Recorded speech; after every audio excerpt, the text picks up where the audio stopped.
말씀을 통해서 모세의 신앙 두 번째 시간 같이 말씀의 은혜를 나누겠습니다. 성경 인물 강의 두 번째 시리즈 히브리서 11장 말씀을 통해서 은혜를 나눕니다. 오늘 14번째 시간입니다. 현대인에게 있어서 가장 큰 질병, 적이라고 한다면 그것은 두려움, 좌절, 절망일 것입니다. 많은 사람들이 이 두려움 때문에 또 좌절과 절망 때문에 자기 인생을 헛되게 살고 허비하고 심지어는 자살까지 합니다. 물론 두려움에 어떤 실체가 있을 수는 있습니다. 그러나 훨씬 더 많은 부분은 두려움이 실체가 없습니다. 그냥 두렵습니다. 그냥 염려됩니다. 걱정되고 근심이 됩니다. 그래서 아무것도 하지 못하는 인생을 살고 있습니다. 이것이 현대인이 갖고 있는 가장 큰 문제요 적입니다. 왜 사람들이 아무것도 못하느냐? 왜 사람들이 이기주의로 사느냐? 이유는 두려움과 염려와 좌절과 낙심 때문에 그렇습니다. 잠깐의 문제만 생겨도 금방 낙심합니다. 금방 아무것도 못합니다. 이것이 현대인이 갖고 있는 가장 큰 문제요 적입니다. 그런데 놀라운 것은 이 두려움이라고 하는 것이 과연 어디서 오는지를 우리는 살펴봐야 합니다. 성경은 이렇게 말합니다. 하나님이 우리에게 주시는 것은 두려워하는 마음이 아니요 오직 능력과 사랑과 근신하는 마음이라.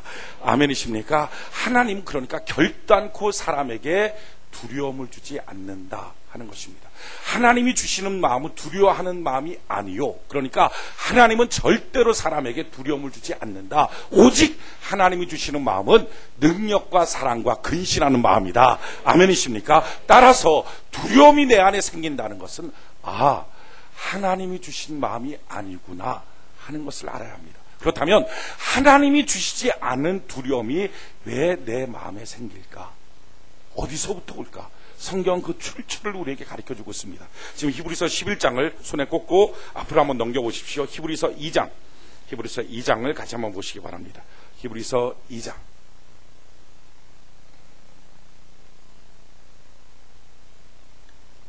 히브리서 2장 14절. 히브리서 2장 14절. 자녀들은 혈육에 함께 속하였음에 그도 또한 한 모양으로 혈육에 함께 속하심은 사망으로 말미암아 사망의 세력을 잡은 자 곧 마귀를 없애하시며. 자 보십시오. 자녀들은 혈육에 함께 속하였음에 그도 또한 한 모양으로 혈육에 함께 속하심은, 여기서 그라고 하는 것은 예수님입니다. 그러니까 예수님이 왜 혈육을 입고 이 땅에 오셔야 됐느냐? 다른 말로 바꾸면 예수님이 왜 성육신해야 되느냐? 왜 육신을 입고 이 땅에 오셔야 되느냐? 지금 그 이유를 설명하는 겁니다. 예수님이 왜 이 땅에 하나님으로서 그냥 계시지 않고 육신을 입고 이 땅에 왜 오셨는가? 이유는 혈육에 함께 속하심은 사망으로 말미암아 사망의 세력을 잡은 자 곧 마귀를 없이 하시며. 그러니까 마귀라고 하는 존재는 어떤 거예요? 사망의 세력을 잡은 자예요. 그러니까 사망의 권세를 잡은 자가 마귀예요. 그들의 세력을, 그들의 권세를 없애는 것이 예수님이 이 땅에 육신을 입고 오신 뜻이었다 하는 것입니다. 이게 무슨 말이냐 하는 거예요. 예수님이 이 땅에 육신을 입고 오신 이유, 왜 마국간 말구에서 태어나셨는가? 이유는 이 땅에 사망의 세력을 잡은 자가 바로 마귀인데 그들을 없이 하려고 하신 것이다. 자, 그렇다면 사망의 세력을 잡은 마귀는 무엇을 하는가? 15절 우리 같이 한번 목소리 읽어봅시다. 시작. 또 죽기를 무서워함으로 일생에 매여 종노릇하는 모든 자들을 놓아주려 하십니다. 아멘. 자 보십시오. 사망의 세력을 잡은 자 마귀는 뭘 합니까? 평생 사람들에게 뭘 줘요? 죽기를 무서워하게, 두려워하게 만듭니다. 이게 지금 마귀가 하는 일이에요. 그러니까 마귀가 하는 일은 뭐죠? 죽기를 무서워. 그러니까 가슴이 좀 아파. 죽을까 봐. 이거 죽는 거 아니야 이러다가? 배가 좀 아파. 이러다 죽는 거 아니야? 가정이 조금 불화가 생겨. 이혼하는 거 아니야? 사업이 좀 위기가 와. 사업 망하는 거 아니야? 직장에서 약간 위기가 와. 직장에서 잘리는 거 아니야? 애를 학교 보내도 얘가 돌아올까? 교통사고 나는 거 아니야? 끊임없는 두려움. 죽기를 두려워하는 마음. 이걸 누가 줘요? 지금 사망의 세력을 잡은 마귀가 준다는 거예요. 자, 이걸 마귀가 줘서 뭘 하게 하는 거예요? 죽기를 무서워함으로 일생에 매여 종노릇하게 만드는 거예요. 평생의 종노릇. 그러니까 죽을까봐, 망할까봐, 깨질까봐, 안 될까봐. 그래서 사람이 뭐예요? 아무것도 못해요. 평생 살면서 뭘 합니까? 오직 관심은 자기밖에 없어요. 자기 돈 이거 없어질까봐, 자기 자녀, 자기 남편, 자기 아내, 자기 자식, 자기 몸, 자기 가정, 자기 회사, 평생 살면서 남은 업적이라는 것은 오직 하나, 자기 자신 건사하는 것.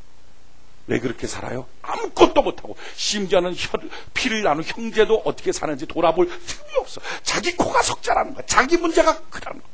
평생에 자기만 바라보고 사는 거예요. 자기만. 그래서 평생 살면서 죽는 순간에 한 일이 뭐냐? 자기 하나 건사하는 거. 자기 자식이라도 그래서 잘 키웁니까? 아니에요. 자기가 평생 살면서 자기 자신밖에 못 보는데, 자기 자식 키워도 제대로 키우겠습니까? 리더로 키우겠습니까? 아무것도 못하는 거예요. 왜 이렇게 살아요? 수많은 사람들이 이렇게 사는 이유가 뭡니까? 마귀가 그의 마음속에 죽을까봐 하는 두려움을 주는 거예요. 아무것도 못하게 만들어요. 아무것도. 그렇게 해서 묶어놔서 평생의 마귀의 종로를, 이렇게 하면 안 될까봐, 저렇게 하면 안 될까봐, 사명의 길도, 선한 길도, 옳은 길도, 축복의 길도, 신앙의 길도 제대로 가지도 못하게 자기를 묶어놔 버리는 거예요. 여러분, 이와 같이 묶여져 있는 사람들을 향해서 예수님이 어떻게 해요? 육신을 입고 오셨어요. 그래서 지금 뭐 합니까? 예수님께서, 야, 두려워하지 마. 그런 거 걱정하지 마. 마귀가 주는 거야. 너의 인생 그렇게 안 돼. 너 살 때 내가 붙잡아 줄 거야. 하나님이 도와줄 거야. 라고 하나님으로서 말하면 사람들이, 아이고, 그거야 하나님이니까. 그거야 하나님이니까 내 사정 모르지. 내가 지금 밥 먹고 살고 직장 다니고 이게 얼마나 고달프고 힘든지 하나님은 몰라요. 하나님이니까. 나만 알아요. 할까봐 예수님이 어떻게 했어요? 육신을 입고 이 땅에 오셔서 33년 똑같이 우리랑 같이 사시면서 수많은 고난, 고통 다 받으시면서도, 봐봐, 이거 아무것도 아니야. 마귀가 주는 두려움일 뿐이야. 믿음으로 전진하면 다 이겨버리는 거야. 걱정하지 마라. 라고 가르쳐 주려고, 친히 몸으로 가르쳐 주려고 육신을 입고 이 땅에 오셨다는 것입니다. 그래서 뭐라고 말해요? 16절 같이 한번 읽어볼까요? 시작. 이는 실로 천사들을 붙들어 주려 하심이 아니요 오직 아브라함의 자손을 붙들어 주려 하심이라. 17절. 그러므로 저가 범사의 형제들과 같이 되심이 마땅하다. 아멘. 자, 뭐라고 말해요? 그래서 그가 범사의 모든 일에 육신을 입고 이 땅에 살고 있는 우리와 똑같이 되심이 마땅하다. 예수님이 왜 이 땅에 육신을 입고 오셨느냐? 이유가 마땅하다. 그러면서 뭐라고 말합니까? 이는 하나님의 일에 자비하고 충성된 대제사장인데요, 백성의 죄를 구속하려 하심이라. 자기가 시험을 받아 고난을 당하셨은즉, 예수님은요 이 땅에 살 동안 끊임없이 고난 당하셨어요. 예수님이 태어났을 때 그 태어난 예수님 나이 또래 다 죽인다고 헤롯 왕이 그 지역에 있는 2살 이하 다 죽여버렸어요. 평생의 마귀의 끊임없는 도전을 받았어요. 금식기도 하는 그 거룩한 시간에도 마귀는 와서 시험했어요. 야, 돌로 떡 만들어라. 설교하고 있는 그 거룩한 시간에도 사두개인 바리새인들 통해서 끊임없이 도전했어요. 심지어는 벼랑 위에서 밀어서 떨어뜨려 죽이려고까지 했어요. 마지막 순간에도 십자가에 못 박아라, 십자가에 못 박아라. 수많은 사람들을 향해서 마귀가 선동해서 결국은 예수님을 십자가에 못 박습니다. 이 땅에 살면서 사람이 겪어야 될 모든 고난, 버림받음, 고통, 비난, 맹목적인 모욕, 수많은 일들을 다 경험하신 거예요. 예수님은요 이 땅에 살면서 고난받지 않은 게 아니라 고난받으면서 살았어요. 성경은 말해요. 자기가 시험을 받아 고난을 당하셨은즉, 그 다음에 뭐라고 말합니까? 시험받는 자들을 능히 도우시리라. 아멘이십니까? 우리의 고통을 아신다는 거예요. 우리의 아픔을 아신다는 거예요. 우리의 문제를 아신다는 거예요. 그러면서 주님이 말한, 걱정하지 마, 두려워하지 마. 그건 마귀가 주는 거야. 내가 주는 것 아니야. 하나님이 주시는 마음은 두려워하는 마음이 아니야. 오직 능력과 사랑과 근신하는 마음이야. 아멘이십니까? 마귀가 너를 죽을까봐 두려움을 줄 거야. 걱정하지 마. 내가 너를 도와줄 거야. 내가 너를 지켜줄 거야. 그 아픔이 뭔지, 그 눈물이 뭔지 내가 안다. 그래서 내가 너를 능히 도와줄 수 있다. 아멘이십니까? 그러기에 믿는 성도들은요 하나님의 도우심을 바라보고 믿고 전진하며 걸어나가는 것입니다. 두려움 속에 빠져서 좌절과 실패와 낭망 속에 침륜에 빠지는 게 아니라, 아멘 주여, 내가 주님이 원하는 사명의 길, 신앙의 길로 걸어가겠습니다. 주님 나를 도와 주시옵소서. 그렇게 하고 사는 거예요. 연대 세브란스 병원, 강남 그 세브란스 병원에 암센터 소장으로 있는 이대 소장님이 있습니다. 이분이 우리나라 최고의 암 전문이에요. 최고의 암 전문. 그러니까 그분한테 가면 웬만한 사람 암은 다 치료받아요. 그러니까 최고 유명하고 최고를 잘 고치는 전문가인데, 이분 나이가 56세입니다. 그런데 6년 전에 50세 때 암에 걸렸어요. 암을 치료하는 암 전문가가 암에 걸린 거예요. 대장암에 걸렸어요. 그것도 발견될 때 암 4기, 암 말기예요. 한 달밖에 못 산다 그랬어요. 근데 한 달밖에 못 산다 말 듣고 아니다. 내가 사명 갖고 한번 살아보겠다 하고서 열심히 삽니다. 그가요 6년 동안 그 암을 겪으면서 지냈는데 6년 동안 11번 암이 재발했습니다. 보통 사람들 암 4번, 5번 재발하면 그냥 끝납니다. 다 포기하고 맙니다. 그 11번, 6년 동안 11번 암이 재발하면서 5번 대수술 받았어요. 뼈를 깎는 수술 받았어요. 방사선 다 치료받고 그 암 환자들이 해야 될 모든 치료를 다 받았어요. 그러면서 암이 전이 돼서 간으로, 골반, 뼈로 암이 전이 됐어요. 그런데 끝도 없어요. 지금도 날마다 하루에 암 환자들 수술하고 치료하고 그런 그 소문이 전국적으로 났어요. 야, 암 환자가 암 환자를 고친다. 막 소문이 나서 사람들이 다 몰린 거예요. 거기 가면 암 환자들이 꼼짝 못합니다. 의사 선생님, 제가요 암이 4번이나 재발해갖고 죽겠어요. 아이고, 뭔 얘기하는 거야. 난 11번 재발했어. 아무 말도 못하는 거야. 수술 2번 받았고 죽을 거야. 뭔 얘기야. 나는 지금 5번 수술 받았어. 걱정하지 마. 저는요 암 3기, 난 4기야. 4기 갖고 지금 6년 살았어. 죽을 것 같아. 아무 말도 못하는 거야. 그러니까 그 소장한테 가면 뭐 웬만큼 아픈 암은 암 취급도 안 해. 그냥 뭐 하는 거, 운동해, 뛰어다녀, 열심히. 지금도 하루 종일 다니면서 수술하고 지금도 하루 종일 다니면서 환자들 만나고 웃고.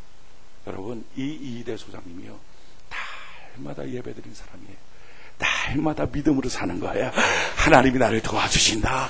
성도도 암 걸릴 수 있어요. 성도도 사업에 부도날 수 있어요. 성도도 위기에 닥칠 수 있어요. 그럼에도 불구하고 성도가 차이점이 뭡니까? 믿음으로 산다는 것입니다. 하나님이 도와주신다. 하나님이 함께하여 주신다. 믿음으로 사는 거예요. 믿음으로. 여러분, 이 이대 소장이 기가 막힌 멋있는 말을 했어요. 이렇게 말했어요. 사람을 죽이는 것은 암세포가 아닙니다. 이 얘기를 그냥 내가 했으면 이게 무슨 설득력이 있겠어요. 그런데 암 전문가가 말하니까 이게 설득력이 있는 거예요. 사람을 죽이는 건 암세포가 아니라는 거예요. 왜냐하면 사람을 요즘에는 이제 장기 기증도 많이 하고 또 자기 몸 자체를 그 해부용으로 대학 병원의 해부용으로다가 기증도 많이 하는데 그 해부용으로 기증해서 딱 보면 평생 건강하게 사는 사람들 60년, 70년, 80년, 90년 이렇게 평생 건강하게 사고 없이 사는 사람인데 딱 해부를 하면 그 안에 암덩어리가 수두룩하게 나온다는 거예요. 약 80%가 암이 있다는 거예요. 혹시 이 말 듣고 오늘 암인가 봐 이런 두려움에 빠지지 않는 은혜가 있기를 바랍니다. 한 80%는 다 암 갖고 산다는 거예요. 그런데 긍정적으로 적극적으로 그렇게 멋지게 사는 사람은 암이 다 지나간다는 거예요. 그런데 불안, 염려, 걱정, 두려움 빠져있으면 암이 그를 지배해버린다는 거예요. 그 말이 맞아요. 사람을 죽이는 건 암세포가 아닙니다. 사람을 죽이는 것은 두려움과 절망, 좌절입니다. 이렇게 말했어요. 여러분, 현대인이 무너지는 이유가 뭐예요? 현대인의 가정이 무너지는 이유가 뭐예요? 군대 간 아이들이, 현대인들이 그냥 무너져버린 이유가 뭐예요? 훈련이 옛날보다 세서 아니에요. 훨씬 편한데도 타령하고 자살하고 난리가 나는 거예요. 수류탄 던지고 다른 사람들 촉사 죽이고. 왜 현대인들이 무너져요? 현대인들의 가장 큰 질병, 가장 큰 적, 두려움과 염려와 좌절이 그들을 엄습하기 때문에 이거에 묶여 사는 거예요. 여러분, 성도의 삶은 뭐예요? 이 두려움을 끝내버리고 이 좌절을 끝내버리고 믿음으로 전진하는 것인 줄 믿습니다. 여러분, 성도는요, 사람들은요, 크게 두 종류의 사람이 있습니다. 하나는 성 쌓는 사람이 있고요, 다른 하나는 길을 내는 사람이 있어요. 사람이 두려움에 닥치면 누구든지 두려움 속에 반응을 합니다. 성도도 두려움 속에 빠질 수 있고요, 세상 사람도 두려움에 빠질 수 있어요. 그런데 두려움 속에 빠지게 되면 반응이 일어나는데 그 반응이 딱 두 종류예요. 하나는 성 쌓는 거예요. 두려우니까 자기를 보호하려고 성을 쌓아요. 자꾸 높이 성 쌓고 누가 나를 예민해져갖고 성 쌓는 거예요. 여러분들 그 선전 보셨습니까? 이거 요즘에 가끔 보면 저 그거 보고 한참 킥킥거리고 혼자 웃거든요. 남들이 보면 좀 이상하겠지만 저는 그 TV 보다가 잘 혼자 킥킥거리고 웃어요. 무슨 선전이냐면 이거예요. 사장이 뭐 이렇게 갖고서 있으면 이렇게 가위로 이렇게 뭐 자르고 있는 거예요. 그런데 옆에 만년 과장 같이 생긴 사람, 머리 약간 벗겨진 사람이 이렇게 커피를 이렇게 약간 떨면서 커피를 먹고 있어요.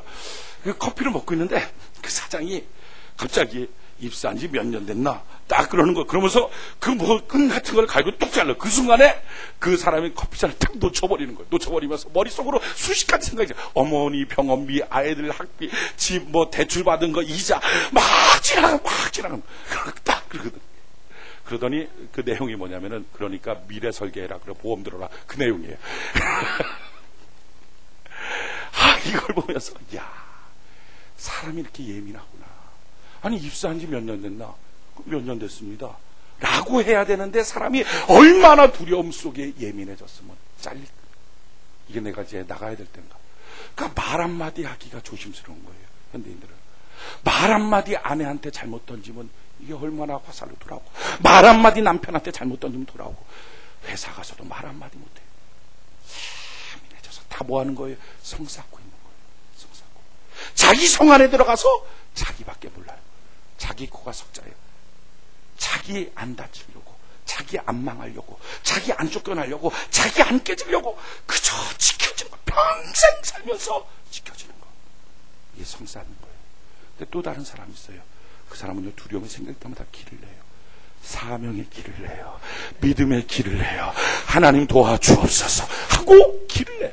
막아쓰고 도망치지 않아요. 길을 내요. 여러분, 국가적으로도 보면 성 쌓는 국가는 다 망합니다. 진나라 왜 망했어요? 만리장성 썼다가. 만리장성 썼다가 30년 만에 국가 제국이 망해버렸어요.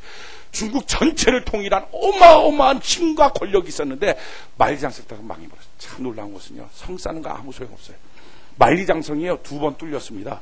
근데 한 번도 뚫릴 때 성벽으로 기어 올라와서 점령된 적 한 번도 없어요. 다 성문 지키고는 문지기 매수하고 성문 열어놓고 들어왔어요. 그거 못하러 쌓아놓는지 몰라, 그거를. 근데 로마는요, 반대로 기회가 있을 때마다 길을 냈어요. 진나라는 금방 망했지만 로마는요, 그래서 모든 길이 로마로 통한다. 문명을 좌우하는 위대한 국가, 도시국가 하나가 위대한 국가가 되어버렸어요. 여러분, 길 내는 게 능력입니다. 아멘이십니까?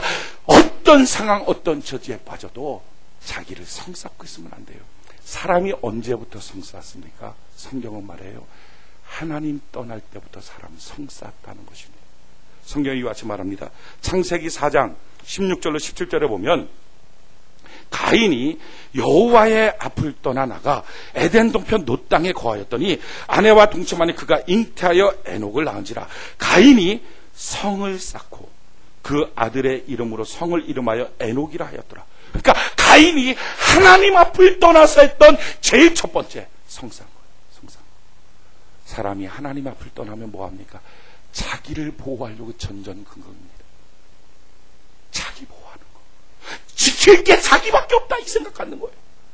여러분, 노아의 자녀들이 타락하고 난 다음에 다시 또 신할 평지로 가요. 신할 평지로 타락해서 하나님 떠나고 가고 난 다음에 했던 제일 첫 번째 일, 그들이 성산 거예요. 그게 바벨탑이에요. 성경이 와서 말해요. 창세기 11장 1절로 4절에 온 땅의 구음이 하나요 언어가 하나였더라. 이에 그들의 동방으로 옮기다가 신할 평지를 만나 거기 거하고 서로 말하되 자 벽돌을 만들어 견고히 굽자 하고 이에 벽돌로 돌을 대신하며 역청으로 진흙을 대신하고 또 말하되 자 성과 대를 쌓아 대 꼭대기를 하늘에 닿게 하여 우리 이름을 내고 온 지면에 흩어짐을 면하자라고 말하는 거예요.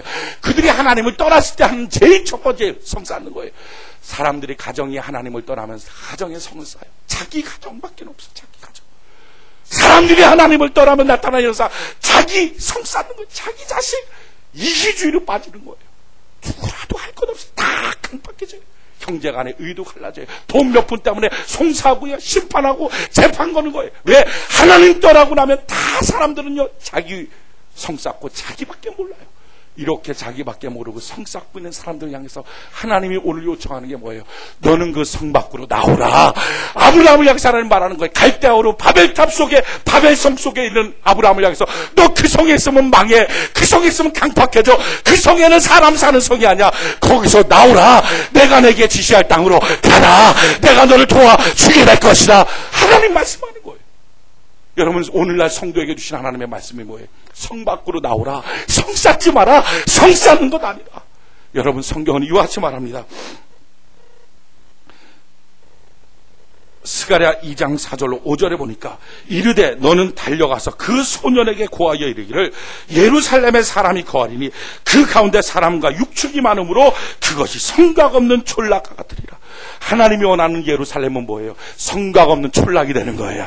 하나님이 원하는 성도가 뭐예요? 성곽 없는 촌락이 되는 거예요. 하나님이 원하는 교회가 뭐예요? 성곽 없는 촌락이 되는 거예요. 하나님이 원하는 가정이 뭐예요? 성곽 없는 촌락이 되는 거예요. 하나님이 원하는, 하나님을 믿는 기업가들이 하는 사업이 뭐예요? 성곽 없는 촌락이 되는 거예요. 이게 하나님의 뜻이에요. 너 성곽 갖지 마라.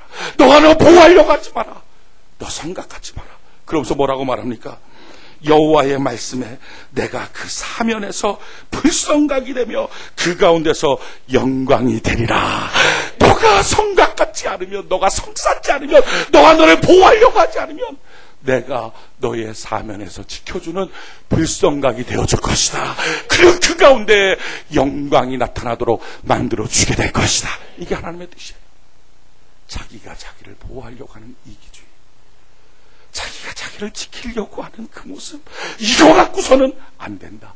너 거기 밖으로 나오라. 하나님 의지하고 나오라. 하나님이 도와주실 거다. 하나님이 지켜주실 거다. 너의 자녀도, 너의 기업도, 너의 사업도 하나님이 지켜주실 거다. 믿음으로 전진하고 나오라. 하나님 말씀하시는 거예요.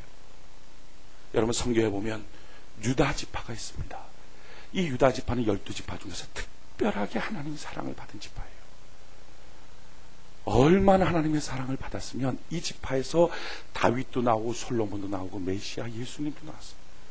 이 지파를 향한 축복의 말씀을 보면 창세기 49장 10절로 11절에 보면 홀이 유다를 떠나지 아니하며 치리자의 지팡이가 그발 사이에서 떠나지 아니하시기를 실로가 오시기까지 미치리니 그에게 모든 백성이 복종하리로다. 그의 나귀를 포도나무에 매며 암나귀 새끼를 아름다운 포도나무에 맬 것이며 또 그 옷을 포도주에 빨며 그 복장을 포도즙에 빨리로다.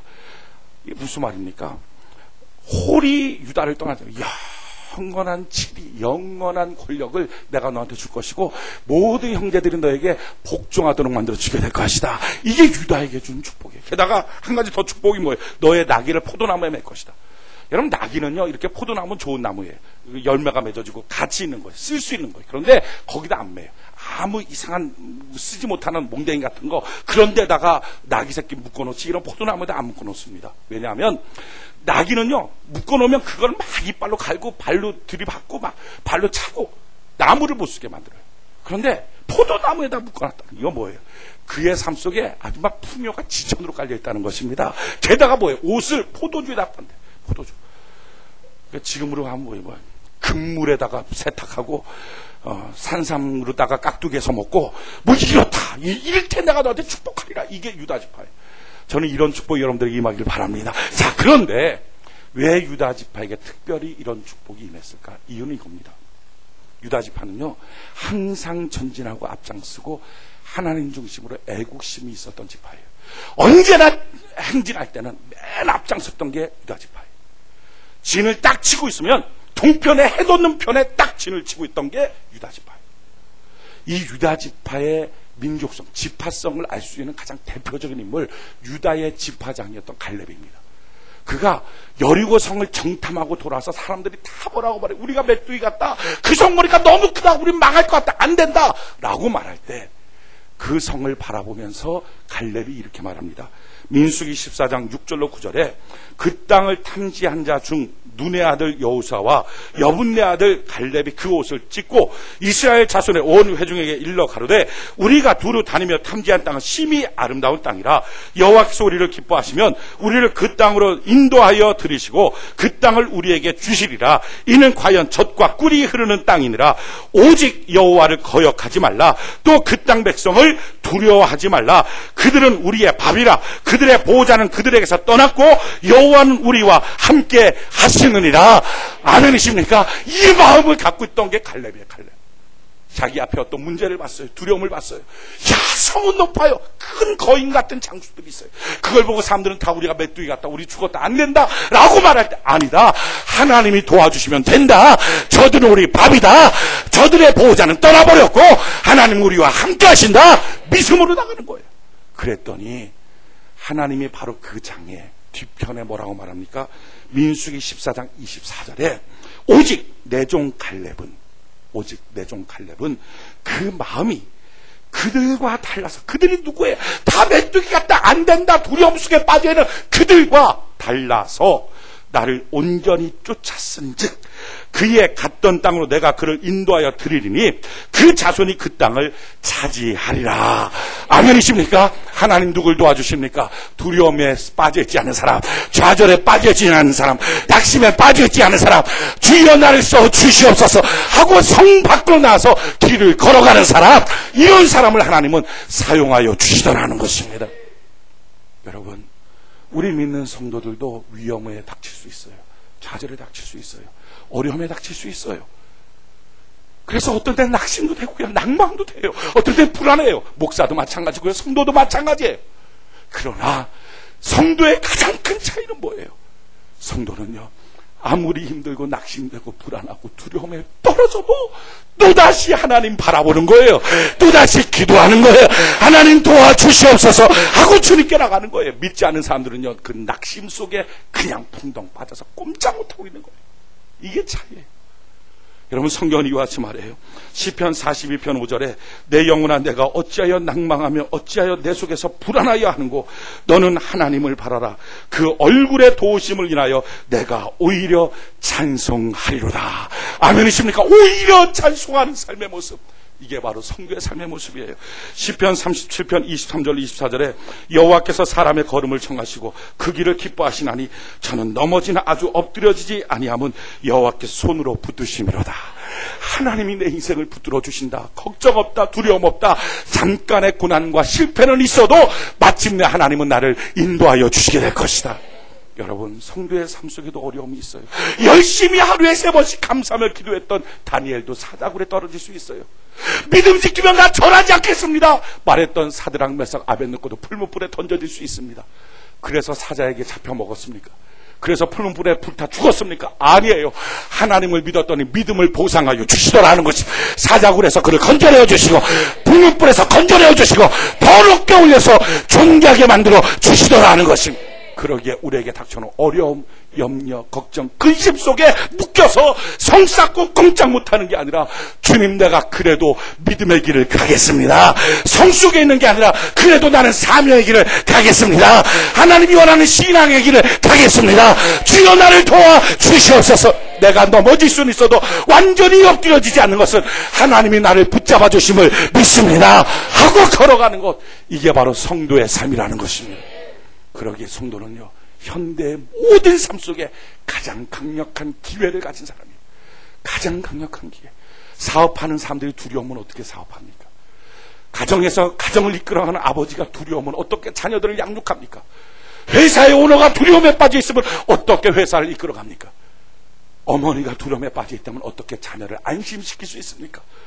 여러분, 온통이 세상이 현대인들이 두려움 속에 빠져서 자기가 자기 자리를 못 찾고 있어요. 근데 성도들은요, 바로 이때가 기회예요.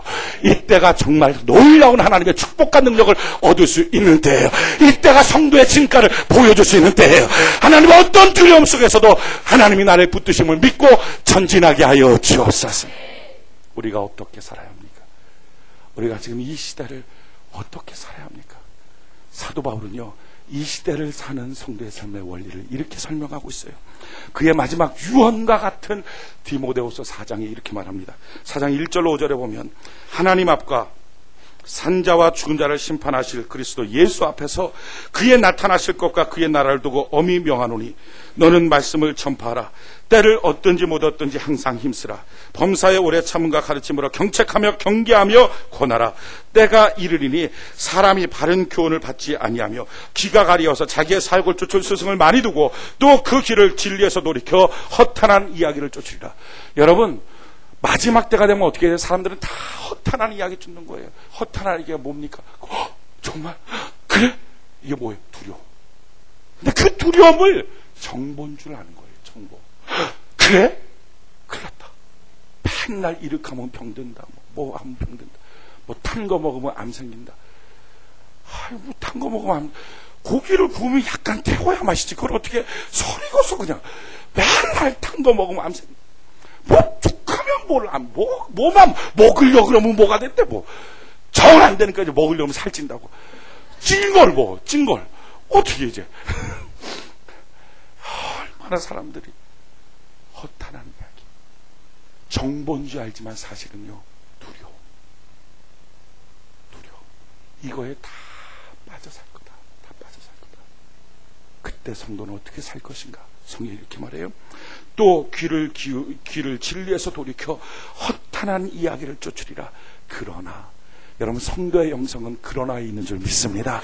다 두려워해도, 다 무너져도, 다 성쌓고 쌓고, 다 이기주의에 빠져도 성도는 어디 있어요? 그러나, 아멘이십니까? 그러나 내가 주님을 바라봅니다. 그러나 내가 주님께 충성합니다. 그러나 나를 붙들어 주시옵소서. 그러나 뭐라고요? 그러나 너는 모든 일에 근신하여 고난을 받으며. 제일 처음에 뭐예요? 고난 받는 것. 여러분, 두려워하지 마십시오. 고난이 밀려올 수 있어요. 사자굴에 들어갈 수 있어요. 그러나 고난 속에 주시는 하나님의 은혜가 더 큰 거예요. 하나님의 도와주심이 더 큰 거예요. 그러고 나면 더 존귀케 되는 거예요. 아멘이십니까? 고난 속에 있는 하나님의 능력과 은혜가 얼마나 큰지. 고난을 두려워하지 마십시오. 고난 속에 웅크리지 마십시오. 고난을 받으며, 그 다음에 뭐 하라고요? 전도인의 일을 하며 내 직무를 다하라. 여러분, 고난 속에서 웅크립니까? 성 쌓고 있습니까? 아니요. 성도를 향해서 뭐라고 말해요? 너는 전도인의 일을 하라. 전도인의 일을 하라. 여러분, 어떤 사람이 이렇게 말해요. 예수 믿으면서도, 왜 전도해야 되나요? 전도하기 싫은데요. 전도하는 게 귀찮은데요. 심지어는 전도할 필요를 못 느끼는데요. 전도하면 뭐합니까? 교회 숫자만 늘어나는 것 아닙니까? 전도를 왜 합니까? 라고 말해요. 여러분, 전도합시다. 의 반대말은 전도하지 맙시다가 아니라 예수 믿을 필요 없습니다, 이 말입니다. 왜요? 성경 말에 고린도전서 1장에 하나님은 전도의 미련한 방법으로 영혼을 구원하기를 원하셨다. 예수 믿는 유일한 방법이 있다면 전도하는 것입니다. 전도해야 예수 믿는다. 그런데 전도하지 말자, 이 말은 전도하기 싫다, 이 말은 예수 믿을 필요 없다, 이 말이에요. 여러분, 예수 믿을 필요 없다라고 생각하는 사람이 찬송하면 뭐하고, 기도하면 뭐하고, 봉사하면 뭐하고, 예배드리면 뭐하고, 섬기면 뭐합니까? 다 헛것 아니냐는 것. 다 헛것. 그러기에 전도하지 않는 한 성도의 능력도 권능도 없어요. 그런데 전도한다는 건 뭐예요? 내가 예수 믿고 났더니 예수 믿는 게 너무 필요해. 너무 좋아. 너무 즐거워. 너도 예수 믿어야 돼. 믿어야 너도 살 수 있어. 그게 바로 전도예요. 너도 예수 믿어라. 그러니까 전도하는 사람은 뭐예요? 예수 믿는 마음이 충만해지는 거예요. 죽었던 신앙이 살아나기 시작하는 거예요. 예수 믿는 것은 받은 증거가 많아지기 시작하는 거예요. 그러니까 전도하면 능력이 나타나기 시작하고, 전도하면 신앙이 돈독해지기 시작하고, 전도하면 불이 붙기 시작하는 거예요. 전도는 바로 축복의 길이에요. 아멘이십니까? 그래서 성경은 말해요. 디모데후서 4장 17절에 주께서 내 곁에 서서 나를 간곡케 하심은 나로 말미암아 전도의 말씀이 온전히 전파되어 이방인으로 듣게 하려 하심이니 내가 사자 입에서 건지었느니라. 전도했더니 사자 입에서 건져내어 주시더라. 아멘이십니까? 건져내어 주시더라. 제일 처음에 두려움, 염려, 걱정이 있을 때 낙심하고 좌절하고 자기 것만 보고 맨날 성쌓고 자기 회사 돈 얼마나 버나, 자기 가정 어떠나, 자기 자녀 어떠나, 이것 때문에 전전긍긍하고 이렇게 살지 말고, 어려움, 고난이 다가와도 주님이 널 도와주심을 믿고 도리어 믿음으로 전도하는 삶을 살아. 다른 영혼을 살리는 삶을 살아라. 그때부터 사자 입에서 너를 건지어지게 될 것이고, 또 한 가지 뭐라고요? 내 직무를 다하라. 아버지는 아버지 애를 다하는 거예요. 어머니는 어머니 애를 다하는 거예요. 아들은 아들 애를 다하는 거예요. 딸은 딸의 애를 다하는 거예요. 사장은 사장 애를 다하는 거예요. 목사는 목사 애를 다하는 거예요. 대통령은 대통령의 애를 다하는 거예요. 이게 내 직무를 다하라. 그런데 이 직무를요, 더 깊이 들어가면 뭡니까? 한마디로 말하면요, 필요한 사람들아, 유익한 사람들아, 어떻게 섬기는 일에 아버지 직무 다하라 하는 말은 아버지로서 가정 안에서 유익하게 가정을 섬기는 사람 되라.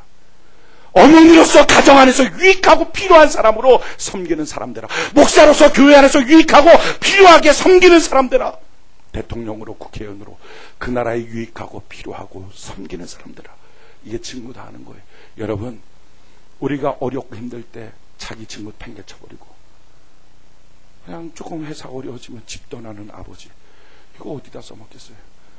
조금 가슴 아프다고 애 버리고 떠나버리고 여행 가버리는 어머니, 이거 어디다 써먹겠어요? 사장 틈만 나면 직장 폐쇄하고 도망치고 돈 챙겨갖고 외국으로 날라버리고, 이거 어디다 써먹겠어요? 여러분, 믿는 사람 어떻게 살아야 돼요? 어렵고 힘들어도 주님, 이 어려움 가운데서 사자굴에 건져내어 주신 하나님의 손길이 있음을 믿습니다. 불못불에서 건져내신 주님의 손길이 있음을 믿습니다. 고난 속에서도 예수 믿는 것 참 놀라운 증거 많다고 자랑하며 전도하는 사람을 살겠습니다. 내 직무를 다하겠습니다.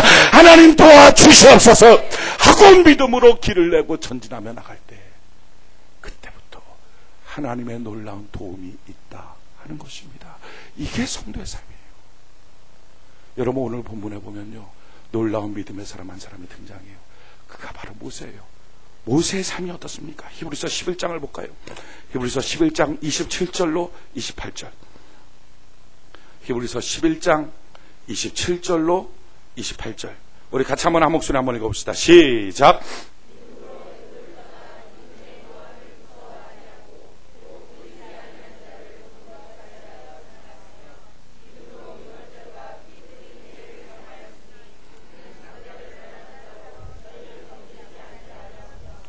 아멘. 자, 뭐라고 말해? 믿음으로 모세는 애굽을 떠났다는 거예요. 자, 보십시오. 애굽을 안 떠난 모세가 모세입니까? 애굽을 떠나지 않고 애굽에서 살고 있는 모세가 모세입니까? 모세가 모세 될 수 있었던 이유는요, 애굽을 떠났기 때문에 가능해요. 그런데 애굽을 떠날 때 뭐가 있었다고요? 임금의 노함이 있었어요. 두려웠겠죠. 바로의 그 권세가 두렵겠죠. 바로의 노함, 분노가 있었다고. 내가 너를 죽여버리리라, 이게 있었다고요. 얼마나 많은 사람들이 이 두려움 때문에, 이 분노 속에 있는 두려움, 자기가 다칠까 봐 하는 이 두려움 때문에 떠나야 할 것을 못 떠납니까?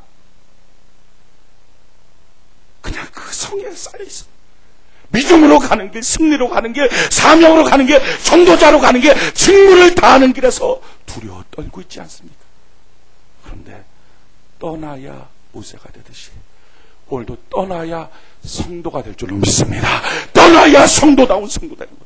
어떤 두려움이 몰려와도 믿음으로 떠나는 사람, 믿음으로 애굽을 떠나는 사람, 그때부터 하나님이 그를 모세처럼 인정하듯이 우리도 우리를 인정하여 주시게 될 줄 믿습니다. 어떻게 떠났어요? 보이지 않는 하나님 보는 것처럼 바라보고요. 6월절 어린 양 핏부림을 믿고 바라보면서 걸어갔다는 거예요. 6월절 어린 양 핏부림이 뭡니까? 그게 바로 예수의 십자가예요. 예수 십자가를 바라보면서 그 십자가가 나의 죄를 담당하셨습니다. 나의 저주를 담당하셨습니다. 나의 가난을 담당하셨습니다. 나의 질병을 담당하셨습니다. 내가 마귀에게 끌려다닌 내 인생을 담당하셨습니다. 나의 모든 저주를 담당하셨습니다. 라고 하고 그 십자가 때문에 이제 나는 성령에 충만한 사람 되었고, 의인이 되었고, 용서받은 사람 되었고, 부유한 사람 되었고, 축복의 사람 되었고, 강건한 사람으로 바뀌어졌습니다. 예수 십자가는 나를 변화시켰습니다. 이걸 보고서 걸어갔다는 거예요. 성령에 충만한 자기의 모습, 용서받은 자기의 모습, 의로워진 자기의 모습, 하나님의 은혜로 사는 자기의 모습, 부유한 자기의 모습, 축복받은 자기의 모습, 강건한 자기의 모습을 바라보고 믿음으로 십자가를 바라보고 한 걸음 한 걸음 고난 속에서도 성쌓고 두려워 떠는 게 아니라, 틈만 나서 떠나려고 그러면 애굽 못 떠나고 그렇게 있는 게 아니라 믿음으로 떠나며 살았다는 거예요. 룻기서에 보면요, 믿음의 초청이 있을 때 돌아왔던 사람이, 기회가 있었던 사람이 룻하고 오르바 있었어요. 그런데 오르바는 그 기회를 박차고 도망가요. 룻은 끝까지 쫓아와서 마침내 오벳을 낳고요, 그 오벳이 이세를 낳고 이세가 다윗을 낳았어요. 믿음의 가문을 이루어요. 근데 오르바 왜 도망갑니까? 오르바 도망가는 이유가 있어요. 오르바라고 한 이름의 뜻이 머리카락이 많다는 거예요. 이 머리카락이 많다는 것은 염려, 걱정, 근심을, 툭하면 염려, 툭하면 염려, 이 염려 속에 빠지니까 아무것도 못하는 거예요. 성도님, 이제 봉사하시죠. 아유, 아이가 돌까지만 되면요, 네, 알겠습니다. 기도해 드릴게요. 성도님, 이제 봉사하시죠. 아이를 유치원 보내야 되는데요. 그래, 알겠습니다. 성도님 봉사하시죠. 야, 요즘에는 초등학교 가도 신경 쓸 게 너무 많아요. 성도님 봉사하시죠. 이 아이가 이제 대학 가야 됩니다. 내가 마지막으로 한 번씩. 성도님 그럼 이제 또 봉사하시죠. 아이고, 이 대학 가고 소용없더라고요. 이제 직장 취직하는 게 하늘의 별따. 이거 공부하는 거 지원해요. 성도님 봉사하시죠. 아이고, 애가 시집 가야 돼요. 그래서 어떻게 하면, 내가 붙잡고 있어야 돼요. 성도님 이제 봉사하시죠. 어떻게 해요, 목사님? 시집 갔던 아이가 소방 맞고 돌아와서 애 낳고 있어요. 그 아이 보고 있어야 돼요. 평생 살면서. 오르바, 염려, 걱정, 근심. 여러분, 우리 인생 살면서 고난도 있고 문제도 있고 괴로움도 있습니다. 평생 살면서 이번 고비만 넘기면 없으리라. 아니요. 우리 전에 IMF 있었어요. 사람들이 다 그랬어요. 금 모으면서 IMF만 넘으면 우리 잘 산대요. 지금 뭐라 그래요? IMF보다 더 힘들다 그래요. 앞으로 뭐가 닥쳐올지 모릅니다. 그래서 사람들은 그것 때문에 막연한 두려움 속에 빠졌어요. 두려움에 빠져서 자기만 보신하며 살겠습니까? 그런다고 잘 살 것 같습니까? 아니에요. 성경의 길은요, 자기만 보신하고 사는 게 아니에요. 하나님의 믿음을 갖고 주님, 내가 전진하며 나갑니다. 자, 보십시오. 그 문제 속에 맨날 빠져있는 오르바 언제 충성해요? 하나님 앞에 갔을 때 너 뭐 했냐? 모르겠어요. 머리카락만 길어갖고 머리만 빗고 있었어요. 여러분, 언제 충성하겠어요? 알렉산더 대왕이 전쟁을 나가는데 한쪽에서 막 정복전쟁을 해야 되는데 장군들이 더 이상 정복전쟁을 안 하는 거예요. 보고가 들어왔어요. 더 이상 전쟁이 안 됩니다. 뭐 하는 것들이냐? 왜 이렇게 전쟁을 안 해? 지금 얼마나 좋은 기회인데 하고 쫓아갔어요. 쫓아갔더니 장군들이 그 군영에 앉아있어갖고 모여갖고 막 뭔가를 해. 칼을 옆에다 놓고 뭐 하는 것들이냐? 봤더니 왕이시여, 이게 바로 고르디아스의 신탁입니다. 요걸 푸는 자가 이 땅을 정복한다는 신탁이 있습니다. 그래서 우리가 다 모여서 지금 이 땅을 정복하기 위해서 요걸 풀고 있습니다. 알렉산더가 칼을 딱 뽑아갖고 그 고르디아스의 매듭을 팍 끊어버렸어요. 그리고 외쳤어요. 나는 고르디아스의 매듭을 끊어버렸다. 여러분, 장군들이 그거 풀고 있겠어요? 끊고 전진하면 정복할 거를 요거 풀어야 뭐가 된다. 이게 풀어야 뭐가 된다. 이 문제가 넘어가야 된다. 요 집 문제에 넘어가야 된다. 요번 일만 잘 넘어가면 얼마나 많은 순간에 우리가 그래서 사명의 길, 섬김의 길, 마땅히 걸어야 될 신앙의 길을 포기하고 아무것도 못합니다. 멍족이에요. 멍하니 문제 바라보고 있는 거. 꼭 그런 거 같지 않습니까? 개가 딱 앞에 갈비가 있어. 그래갖고 먹으려고 팍 뛰는데 불쌍하게도 그 개가 개줄에 묶여있어요. 그리고 말뚝에 딱 1m에 박혔어. 1.5m의 갈비가 있었던 팍 먹으려고 뛰는데 탁! 아이고, 안 되나 보다. 그러고 있다가 또 먹을 게 1.5m는 잊어버리고 또 탁! 탁! 아이고, 안 되나 보다. 이거 몇 번 하고 나오면 뛰지도 않아요. 1.5m에 먹을 것 같아, 저도. 여러분, 우리 신앙생활이 이렇지 않습니까? 전도합시다. 아멘! 탁! 나가다가 문제 턱을 아니, 난 안 돼. 난 이거부터 해결하고. 봉사합시다. 객! 뭐, 헌금합시다. 객! 11조 객! 주일 성사합시다. 객! 맨날 그래서 똑같은 자리, 5년을 믿어도 10년을 믿어도 똑같은 자리에만 있습니까? 여러분, 이제 믿음의 도끼를 꺼내서 이 나를 못 살게 구는 계절을 믿음의 도끼를 끊어버리고 전진하는 은혜가 있기를 바랍니다. 낙심과 두려움으로 묶여있는 내 모습, 내 자. 그래서 성스럽게 만드는 이 자리에서 주여, 나로 전진하게 하여 주옵소서. 링컨이 하루는 기자가 찾아왔어요. 인터뷰를 하겠다고. 어떻게 이렇게 위대한 성공을 거뒀습니까? 링컨이 이렇게 말했어요. 내가 많은 실패를 했기 때문입니다. 이게 무슨 말입니까? 링컨이 그랬어요. 저는 어렸을 때 저희 어머니가 돌아가셨습니다. 제가 결혼하고 난 다음에 저는 제 자식을 잃었습니다. 나는 한 번도 선거에서 한 번에 붙은 적이 없습니다. 맨날 떨어지는 게 제일입니다. 뭘 해도 나는 꼬박꼬박 떨어졌습니다. 근데 그때마다 제 귓가에 이런 소리가 들렸습니다. 그래, 넌 안 되는 애야. 원래 너는 그래. 넌 할 수 없어. 라고 하는 소리가 들렸습니다. 근데 그때 그 소리 말고 또 다른 세미한 음성이 들렸습니다. 내가 너를 도와주리라. 두려워하지 말라. 내가 너와 함께 하리라. 내가 너를 크게 쓰리라. 할렐루야. 나는 그 소리를 듣고 전진하고 나갔더니 이 자리에 이르게 되었다라고 말한 거예요. 사람마다 왜 좌절 절망이 없겠어요? 그때 무슨 소리를 듣느냐? 여러분, 교회는요, 소망의 소리를 해야 될 줄 믿습니다. 교회 왜 나와요? 마귀 소리 들으려면 교회를 못하러 나옵니까? 교회 나오면요, 소망의 소리, 믿음의 소리. 하나님 나를 도와주신다. 성 쌓지 말고 나와라. 이기주의에 빠져있지 말고 나와라. 사명의 길을 걷어가자. 믿음의 길을 걸어가자. 변명 핑계 빠지지 말고 걸어나가자. 라고 하는 믿음의 소리, 주님의 음성을 듣고 걸어나가는 것. 이것이 얼마나 위대한 삶인지.